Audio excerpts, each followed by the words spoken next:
Call this meeting to order, special meeting, the City Commission, Rio Grande City, Wednesday, August 22nd, 2018, approximately 6:04 p.m. Here in Commission Chambers, 5332 East US Highway 83, Suite A, Rio Grande City, Texas. At this time, we'll have the invocation by Commissioner Garza, followed by the Pledge of Allegiance by Commissioner Ramirez. All right. Dear Lord, thank you for allowing us to get together to conduct city business. We ask that you can continue blessing this great city. We thank you, Lord, for all the wonderful blessings that you bestowed on us. We still continue, Lord, to ask you for rain. And we ask you, Lord, to keep our police officers and our first responders safe. And we ask you to take care of our armed forces and especially those in harm's way. In Jesus' name I pray, amen. Amen. I pledge allegiance to the flag of the United States of America and to the republic for which it stands, one nation, under God, indivisible, with liberty and justice for all. On the Texas flag, I pledge allegiance to thee, Texas, one state under God, one indivisible. Next business and orders, item 1B, roll call and finding of quorum. Ms. Peña? Mayor Gaviria. Here. Mayor Pro Tem Garza. Here. Commissioner Flores. Commissioner Flores is absent. Commissioner Ramirez. Here. Commissioner Jones. Here. You have a quorum, Mayor. Thank you, Ms. Peña. Next, we have item 2A, first public hearing regarding the proposed City of Rio Grande City ad valorem tax rate of 0.497579 per 100 valuation. This time, do we have anyone here to No, Mayor. present? Any comments, thoughts, observations, commissioners, staff? Anything we need to talk about that we haven't already spoken No, sir. before? We support the .49. Okay, so we have support of the commission, staff at this time.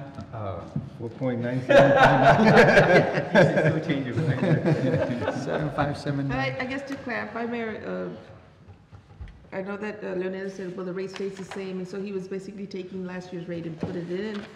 But in the calculations that Ms. Garcia provides, the dead rate always, what she provides, that doesn't change. And so we went back and looked through it, and he found it in the, so, but he did a good job overall with everything. And just to be clear that we have not raised any taxes, taxes remain the same. Is that an accurate statement? Yes, it is. Yes, it is. So again, just to be clear, in case there's any misunderstanding or misconstruing our moment from last time, but it is, taxes will remain the same for this coming year at this point. All right, so no one is here to We close the public speak. hearing. At this time, I'm going to go ahead and close or end the public hearing. It is 6:07 p.m. Next business in order is item 3A, City Manager's Report, discussion and possible action to approve final rates for health insurance, which will be provided by Blue Cross Blue Shield of Texas to city employees. Last meeting, you all went through the different proposals that were submitted by 11 companies for different benefits. And the direction we got was to find as much savings and still provide a benefit to employees. And so you all selected Blue Cross Blue Shield and authorized staff to negotiate. Since then, we've been back and forth, emails and phone, Ms. Valerie Brown Garza and Mr. Schimmel, who's in the audience, and Ms. Titeria, also agent for Blue Cross Blue Shield. The negotiation, and you have it in your package, is 3% max bundling. And I know Mr. Schimmel is here to explain a little bit more on this discount, and also a transition credit of $5,000 for the first month. From the $338 per month per employee, it has gone down to $335. That's part of the negotiation and those discounts. I don't know if you want to add to any of that, Mr. Schimmel? Unless you guys have questions flat answer.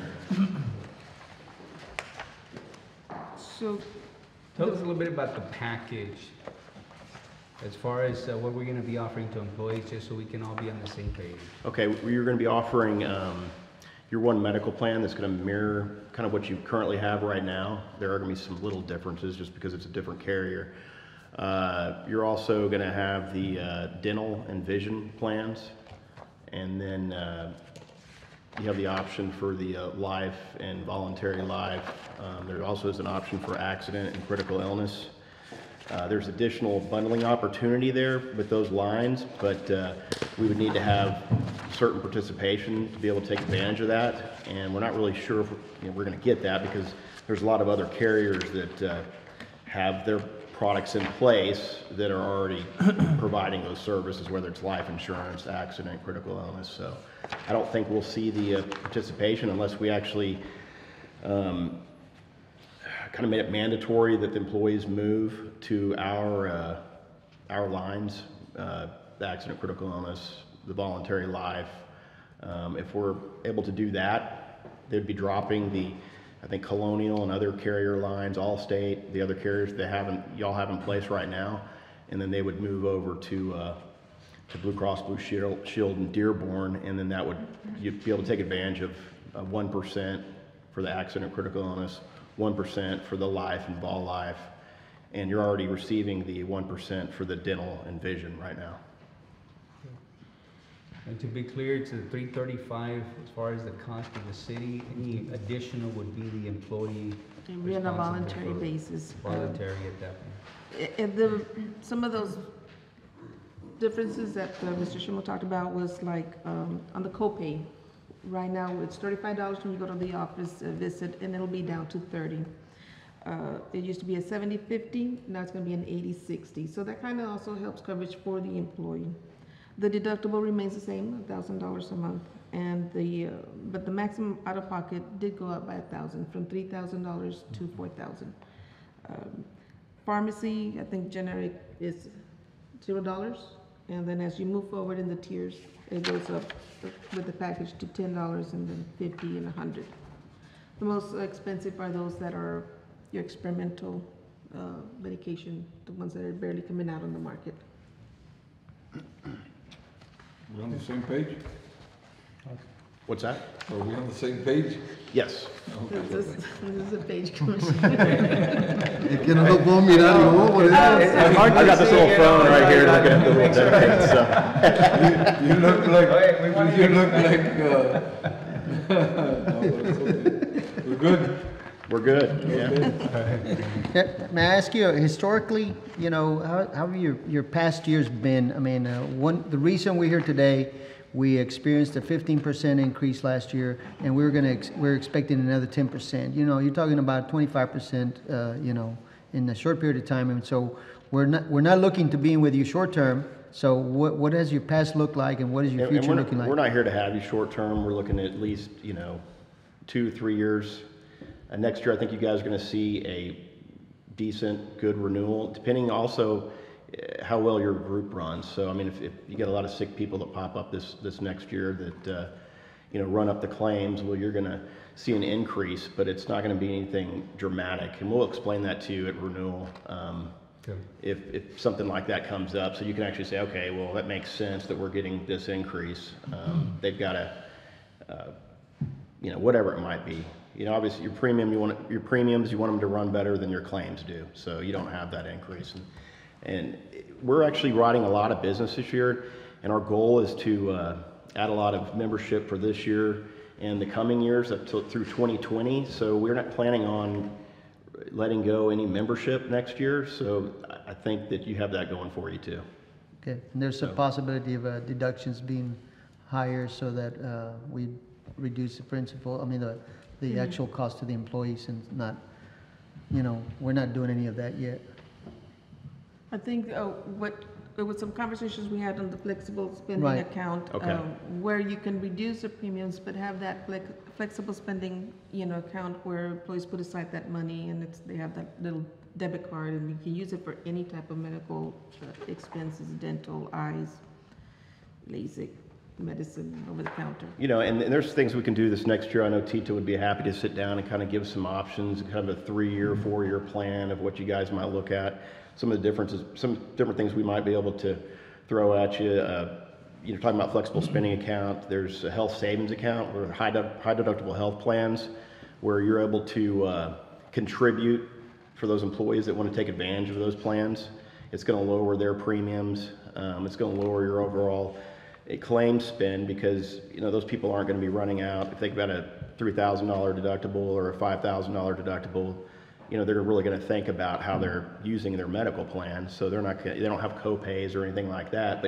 But you can open up a health savings account, which is kind of like an IRA, and they can fund that up to, I think it's what, $7,350 for a family, $7,350 pre-tax, and they get to keep that money forever. So if they leave the city employment, they go somewhere else, they can actually take that money with them. Whereas a flexible spending account, you actually use it or lose it.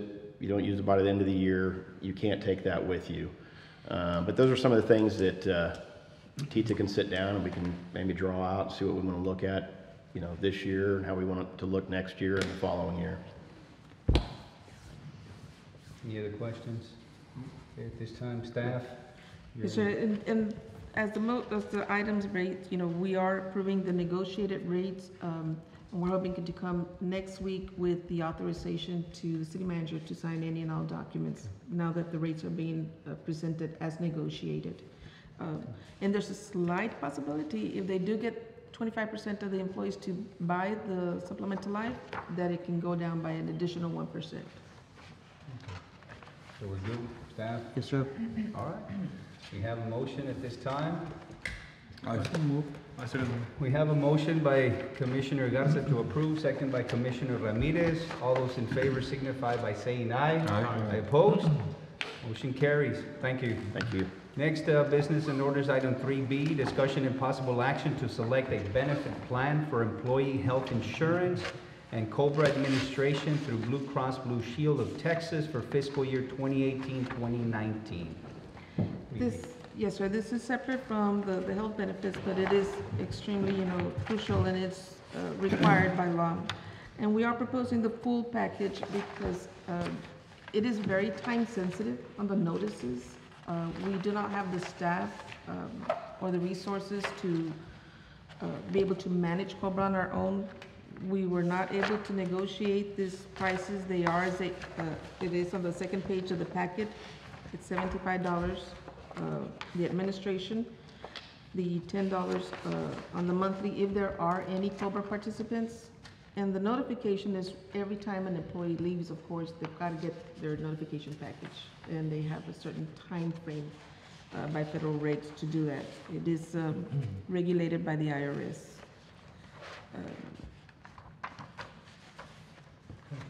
So we are recommending the approval of these rates. All right. Any other questions or any comments at this I don't know if time? you want to add anything to that. Who else was involved in Ms. Brown? Ms. Brown, Mr. Bittis. Any thoughts? We don't foresee too many. We rarely get anyone on COBRA. We just have one on dental, and I think they might be on their tail end of qualification. In the memo, staff recommends approval Yes, of. Yes, sir. So at this time, any other questions, or are we ready to entertain a motion at this time? Okay, we have a motion to approve by Commissioner Jones. Second. We have a second by Commissioner Ramirez. All those in favor signify by saying aye. Aye opposed? Motion carries. Anything else?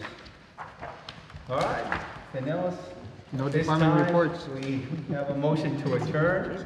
Have a motion to adjourn by Commissioner Ramirez, second by Commissioner Garza. All those in favor signify by saying aye. Aye. Opposed? Motion carries.